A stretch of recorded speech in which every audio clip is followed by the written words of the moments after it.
আমার ভাইজান, আমাদের দেশে মুসলিম নেতার ভিতরে অন্যতম একজন নেতা ছিল আল্লামা দেলার হোসেন সাঈদী। ঠিক কিনা ধরে বলুন? তাকে মারা হলো না, সে মারা গেল। মারা যে হলো, মুখী বললে হবে না, অথেন্টিক প্রমাণ নেন। বলবো নাকি ভাই?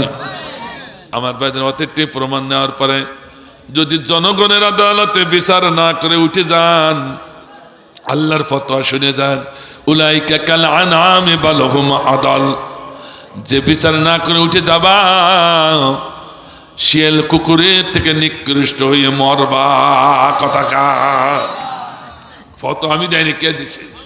এবার বাবা শুনুন আমার ভাইজান, দুইজন ডাক্তারের কথোপকথন। একজন আছে পিনাকি ভট্টাচার্য, আর একজন আছে মোস্তফা জামান স্যার। পিনাকি ভট্টাচার্য মোস্তফা জামান স্যারকে ডেকে বলছেন, ও মোস্তফা জামান স্যার, তুমি তো ঢাকা মেডিকেলের ছাত্র, আমু মেডিকেলের ছাত্র, তুমি জুনিয়র ছিলে, আমি সিনিয়র ছিলাম।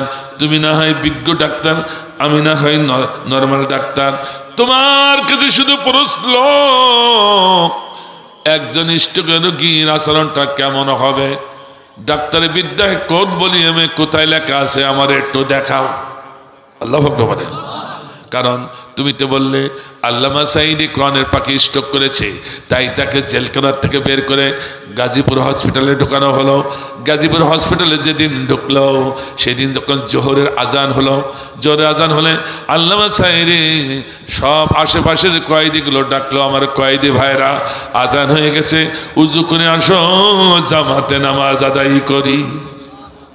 শুধু কয়েদিকে ডাকে নাই, দায়িত্বপ্রাপ্ত যত অফিসার কর্মচারী ছিল তাদেরকে ডেকেছে, এদেরকে ডেকে শেষ করিলাই। দায়িত্বপ্রাপ্ত যত পুলিশ ভাইরা ছিলেন তাদেরকে ডাকলেন, আসো ভাই, আমরা উজু বানাইয়া জামাতে নামাজ আদায় করিনি। এ মোস্তফা জামান স্যার, সেদিন আল্লামা সাঈদী দাঁড়িয়ে নামাজ পড়লেন। শুধু দাঁড়িয়ে নামাজ পড়েননি, তিনি জামাতের ইমামতি করলেন। পুলিশ ভাইরা তার পিছনে দাঁড়িয়ে দাঁড়িয়ে নামাজ আদায় করলো। আল্লাহু আকবার। ও মোস্তফা জামান স্যার, তোমার কাছে আমার প্রশ্ন, একজন স্ট্রোকের রোগী দাঁড়িয়ে নামাজ পড়ে কি করে? সে আবার জামাতের ইমামতি করে কি করে? তুমি তোমার ডাক্তারি বিদ্যায় কোন বলে আমি কোন অধ্যায় পেয়েছো, আমার একটু দেখা। কথাকে বুঝতে পারছেন? দেখাতে তো পারলে না। আর এক কান প্রশ্ন, ও মোস্তফা জামান স্যার, তুমি তো বললে আল্লামা সাঈদী আরো রুগী বলবৎ হয়ে গেছে, স্ট্রোক রোগী আরো বলবৎ, মারাত্মক, তাই তো গাজীপুর হসপিটালে ডাক্তাররা চিকিৎসা দিতে সক্ষম নয়, তাই রিফার্ট করে তোমার কাছে পাঠালো পিজি হসপিটালে। ও মোস্তফা জামান স্যার, তুমি যে কে কেউ না জানলে আমি জানি। তুমি তো ছিলে ছাত্রলীগের সভাপতি, তুমি তো ছিলে সেদিন শাহবাগের মঞ্চে ইমরান সরকারের সাথে নেতৃত্ব দিয়েছিলেন আল্লামা সাঈদীকে ফাঁসির মঞ্চে নিয়ে মারবে সেজন্য। অথচ তোমার কাছে দিয়ে পাঠালো রিফার্ট করে পিজি হসপিটালে চিকিৎসা করতে। এ দেখলে মনে হয় বাঘের কাছে ছাগল পোষানি। এ কথা কয় না কেন? কথা বলে না কেন?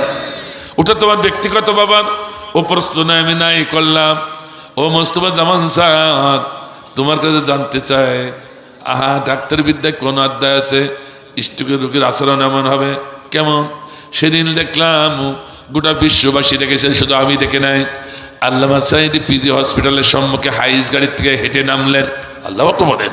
শুধু হেঁটে নামেননি, মানুষকে দেখে দিলে সালাম দিলেন। শুধু সালামটা দেয়নি, হাতটা লম্বা করে তাদের সঙ্গে মুসাফা করলেন।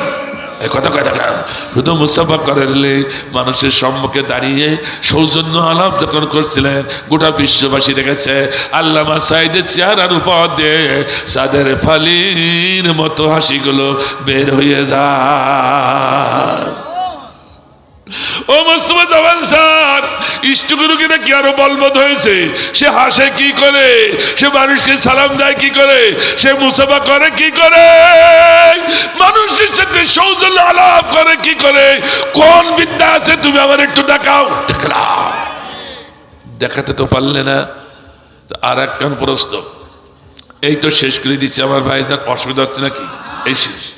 আমার ভাইজান, তুমি তো বললে ও মোস্তফা জামান স্যার, তুমি তো বললে উনি এখন আইসিইউ এর ভিতরে আছে, উনি এখন নাকে নাক পোষ লাগানো, উনি গ্লাসের ভিতরে শোয়ানো, কিন্তু আমরা তো দেখলাম তার উল্টা, দেখি উনি সোজা হয়ে বসে আছেন, সোজা হয়ে খাটের পরে বসে আছেন। চলে যাচ্ছে না, আমি শেষ করে দিচ্ছি। একটু আমার গেট খোলা বলতেছিল, ওই গেছে আর 3 মিনিট, বসেন 3 মিনিট।